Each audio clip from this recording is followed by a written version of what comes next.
শুভ দুপুর বন্ধুরা, চলে এসেছি আবারও একটা লং ভিডিও নিয়ে। আজকের ভিডিওটা দেখো, আজকে আমার ক্লায়েন্টের হেয়ারটা শুধু একবার দেখো। এটা স্টেপ কেটেছিল, কিন্তু প্রচণ্ড ছোট্টর মধ্যে ওর নিজেই কেটেছিল। ও একটা বিউটিশিয়ান, তা নিজের চুল নিজেই কেটেছিল বলে তা একটুখানি নিজে নিজে কাটলে যেটা হয় একটু টেরা বেঁকা হয়েছিল, কাটিং একটু উল্টোপাল্টা আছে। তা সে তারপরেও দেখো এই হেয়ারটাকে থার্মোপ্লাস্টিয়া করা হবে। ওর ইচ্ছা হেয়ারটা একটু লম্বার মধ্যে হবে, একটু শর্ট হবে। যেহেতু যাদের কার্লি হেয়ার থাকে তাদের কিন্তু খুব শখ থাকে যে হেয়ারটা যদি একটু স্ট্রেট হতো তাহলে দেখতে ভালো লাগতো।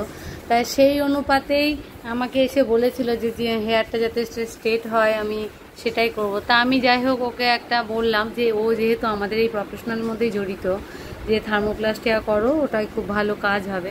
তা ওটা যাই হোক করা শুরু করা হয়েছে। দেখো আমরা প্রথমে ওয়াশ করে নিয়েছিলাম, তারপরে ক্রিম অ্যাপ্লাই করেছিলাম। ক্রিম অ্যাপ্লাইয়ের পরে আমরা 40 মিনিট রেখেছিলাম হিট ক্যাপ দিয়ে।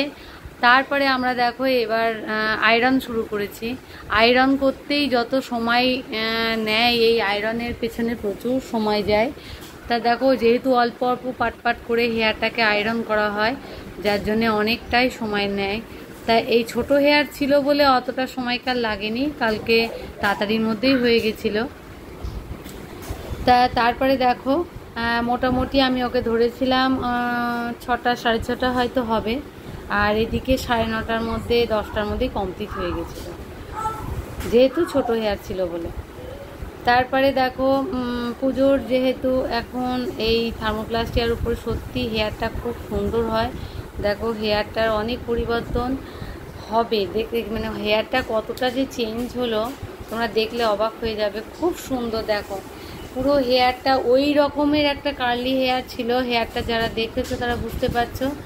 দেখো একটু উল্টো পাল্টা আছে কাটিং, আমি ভেতরে ঢুকলাম না, নিচের দিকটা থেকে আমি হালকা করে একটু কেটে দিলাম। লম্বার মধ্যেই ভালো লাগছিলো দেখতে, যার জন্য আমি বেশি কাটলাম না। এবার দেখো হেয়ারটা শুধু একবার দেখো কতটা স্মুথ, কতটা গ্লেজি এবং কতটা সুন্দর লাগছে। ও হেয়ারগুলো যদি নিজে থেকে না কাটতো আমার মনে হয় আরও ভালো হতো, আরও বড় হতো হেয়ারটা, দেখতে আরও ভালো লাগতো। তা যাই হোক এই হেয়ারটাও খুব সুন্দর লাগছে। আগের ওই কার্লি একদম ঘাড়ের উপর অবধি থেকে এটা অনেকটা বেটার লাগছে এবং লুকটাও পুরো চেঞ্জ হয়ে গিয়েছে। তা তোমরা দেখো কতটা সুন্দর একটা রেজাল্ট পাওয়া গিয়েছে। ওইরকম একটা কার্লি হেয়ার থেকে যে এত সুন্দর একটা রেজাল্ট পাওয়া গেল থার্মোপ্লাস্টিয়া বলেই হয়তো সম্ভব। খুব সুন্দর একটা রেজাল্ট পাওয়া গিয়েছে, আমার ক্লায়েন্টেরও খুব পছন্দ। দেখো এটা স্টেপ কাট ছিল বলে উপরের হেয়ারগুলো ছোট ছোট ছিল, নিচের হেয়ারগুলো একটু বড় ছিল। গ্রোথ খুব কম ছিল না, ভালোই গ্রোথ ছিল। তার মধ্যে থেকে যেহেতু কাটিংটা স্টেপের মধ্যে ছিল, উপরের হেয়ারের গ্রোথটা একটু বেশি লাগছে ওই জন্য। তা তোমাদের কেমন লাগছে অবশ্যই জানাবে। যারা থার্মোপ্লাস্টিয়া করতে চাও তারা অবশ্যই যোগাযোগ করবে।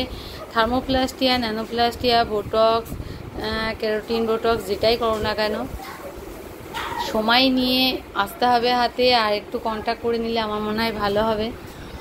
তা দেখো এখন পুজোয় যেহেতু পুজোর প্রচুর চাপ থাকে, এই চাপের মধ্যে এসে অনেকটা সময় তাহলে লেগে যাবে। তা দেখো হেয়ারটা কতটা সুন্দর লাগছে দেখতে।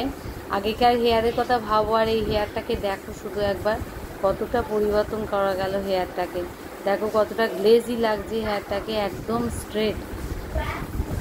তোমাদের কেমন লাগছে অবশ্যই বলবে।